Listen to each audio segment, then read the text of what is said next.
Hello everyone and welcome back to the channel. Now today I'm going to review something that may seem a little bit out of the ordinary in terms of the games I normally collect and review. I mean there's a fair amount of military history, it must be said, but every now and then it's nice to deviate, and you sometimes find there's a game that is really actually quite good and ties in with something else you like. Now, what on earth could I be talking about this time? Well, what am I ever talking about? This time I'm going to take us back to the glorious, glorious idyll of Regency era England. And if, like me, you've read a fair number of this kind of thing, and you have progressed it to the watching of this sort of thing. Sorry, that should say Emma. You might even remember and treasure having seen this. Those of you who are younger might even remember having seen this. Well, if you have, if you've read the books by the talented and much loved Jane Austen and seen the many, many film adaptations that have been brought out of those lovely, deliciously socially comedic, romantic, sometimes scathing novels, then you'll probably agree with me. It is a truth universally acknowledged that those who have been through Jane Austen's books and seen most of the films inspired by them are yet hungry for something a bit more. And thankfully, a rather talented lady called Erica Svano in 2013 came to our rescue by producing this very interesting piece of work, Marrying Mr. Darcy. Now, I realise this is definitely not my usual, but for the worried looking wargamers out there who might be shaking their heads at me and going, Andrew, that's not a war game, it's a bunch of people visiting each other's homes and seeking a marriage partner. It's full of all sorts of dodgy oldie worldy ideas, like women have to marry a suitable man to get ahead in life. Well, maybe.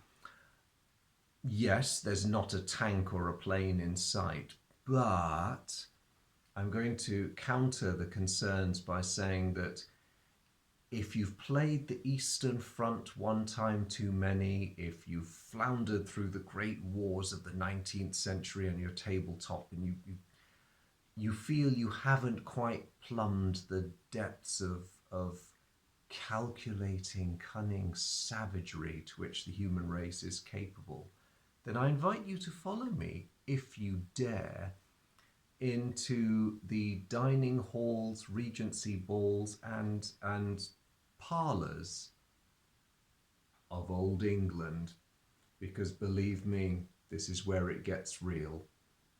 So, what happens in this game? This is entirely a card-based game. It's very simple. One might even say elegantly simple.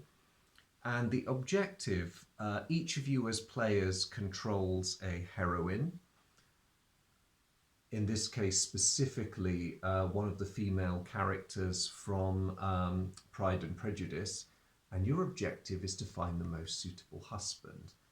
To do this, you have to build up your character. You have to make yourself attractive to these people, either by increasing your wit, or your friendliness, or any other talents that you may see fit. In some cases, I'm afraid, with the less savoury male characters, you have to accumulate a dowry of a certain level before they'll notice you.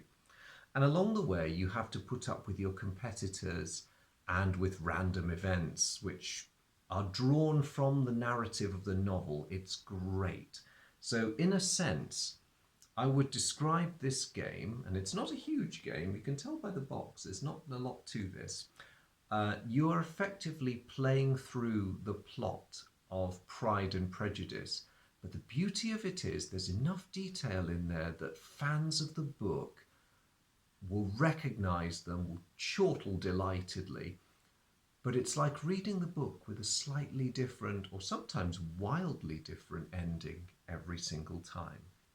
So I'm just going to open up the box and we'll have a look at some of the components in detail. You'll see what I mean about what a simple game this is, certainly in terms of its components. So get a dice, nice.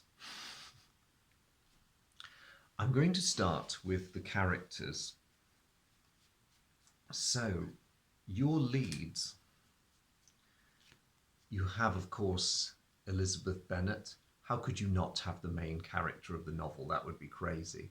You have all of her sisters. Absolutely everyone is here. Poor Mr. Bennet. Caroline Bingley is there as a playable character. So is Georgiana Darcy, and lastly Charlotte Lucas. Even Miss Lucas is there.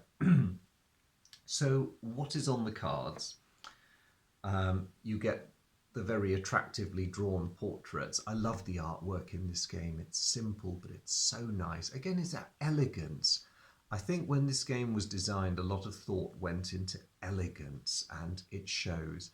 You get simple numeric coded attributes. So orange in this case is your wit rating. So unsurprisingly, Liz Bennet starts with a rather decent wit rating. The green hexagon is your dowry. And on the other side of the card,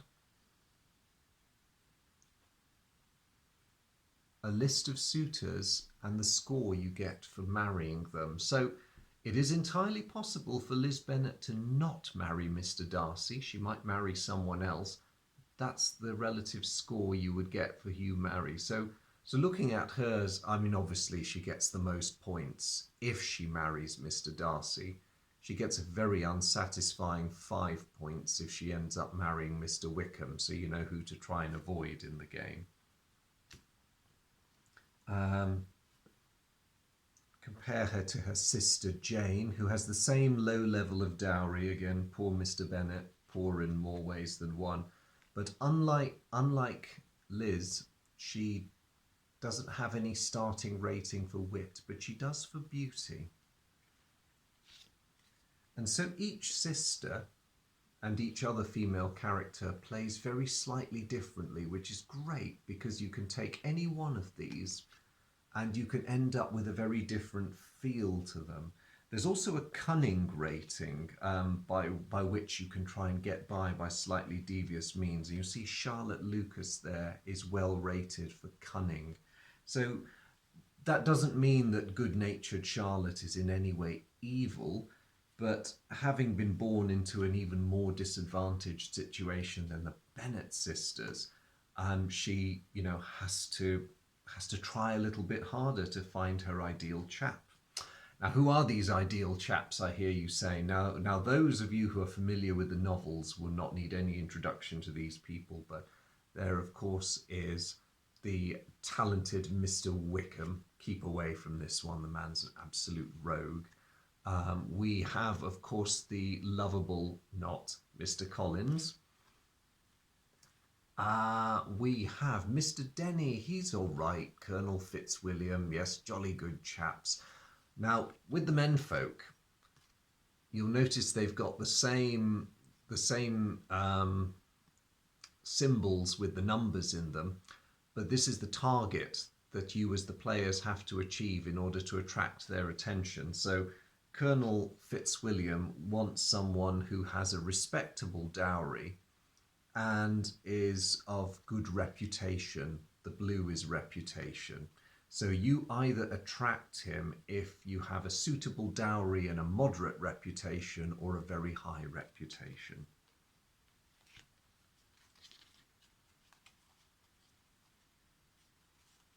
And of course, last but not least, there is the man himself. There is Mr. Darcy. He's not too picky, but he wants a girl of very, very good social standing. That's a very high reputational requirement. So there's Mr. Darcy. Now, it's also entirely possible in this game that you'll miss all of these fellows. you will end up being an old maid. Not necessarily a bad thing, because if you do become an old maid, you get a your fate is randomly determined. I should say at this point, it's a good place to say it, that there's an awful lot of luck involved in this game. Planning will only get you so far, but Lady Luck plays a huge role in the gameplay, and that may put some off. I've heard it said that people who like to be able to plan and scheme their way through these things are put off by this game because of the luck element. But I think that the luck element and the simplicity of the play is actually quite a major point in its favour. This is a game which you can enjoy as a social event, and especially if you do so with other Jane Austen fans, because you will laugh heartily as you recognise certain parts of the book. You will certainly chortle your heads off if you end up with an utterly inappropriate suitor. It can happen. It's not been made too easy for it to happen. My little escapade as Kitty Bennet when I ran away with Mr. Darcy, that was actually quite fluky. Won't happen most of the time. Now, the rest of what you get in here, what really drives the meat of the game, are the event cards. That's them on the other side. And the character cards. The character cards are what you attempt to accumulate over the course of the game to make your character more desirable. So again, you'll see these symbols with numbers in. So that is for beauty, the pink, and the yellow is friendliness, as it says on the card. And over the turn, you will draw new cards. You will sometimes discard old ones. You'll trade them occasionally under certain circumstances. But all of this is in aid of trying to build up just the right balance of attributes to get you the fellow that you're after. While you're attempting to do this, the event deck will throw all sorts of odd things at you, like, you get a chance at the ball to dance with all the officers. That can boost your friendliness, which is good. We want that. Or you can draw a card and play a card. Some of these are not necessarily good things. Scandal cards can be devastating, especially if they hit you at the wrong time. And of course, the social conventions of the time being what they are. It might be your sister who's eloped, but the mud sticks to you too. Not a good thing. Missing suitor. Mr. Bingley might go back to London at a most inopportune time, and worst of all, he may not return. That's not so great. And of course, the ones that are completely out of your control, random events if you get something like a letter to read. And as far as components go, that is it. A fairly respectable stack of cards and some dice. Quite a few of the cards have gone into useful things like that. Enough help sheets for each player with an explanation of what the symbols mean, who wants what out of their prospective brides, and what to do over the course of play when you get to the final stage, which is the courtship stage, or the proposal stage, as I should call it, and that's when you find out whether you've impressed your suitors enough to merit a proposal of marriage. I haven't shown you the rule book. That is the rule book, this incredibly thin thing, because really, ultimately, what this very, very well illustrated and well presented set of rules tells you is that aside from your starting hand, each turn you will draw a card and play a card until you get to the proposal and marriage stage, and that happens when all the event cards have been played, when you've basically played your way through the novel, and then you have a stab at going for the man of your dreams. For those who want to get some variability into the game, if you've played it that one time too many, not that that will ever happen, but you know, there are some really excellent optional rules suggested at the end of the rule book. Definitely enough to keep you coming back to the game.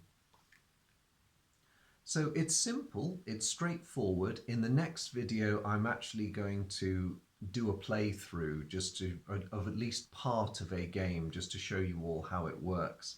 But my impressions at the moment are that the components are great. They're very straightforward. Everything's really clear. If you've never read a Jane Austen novel in your life, I think you'd enjoy this game still, but be prepared for the fact that it is a very light and very luck-based game. If you are a Jane Austen fan, unless you're the most narrow-minded purist, I think you will love this game. You might also enjoy its expansions.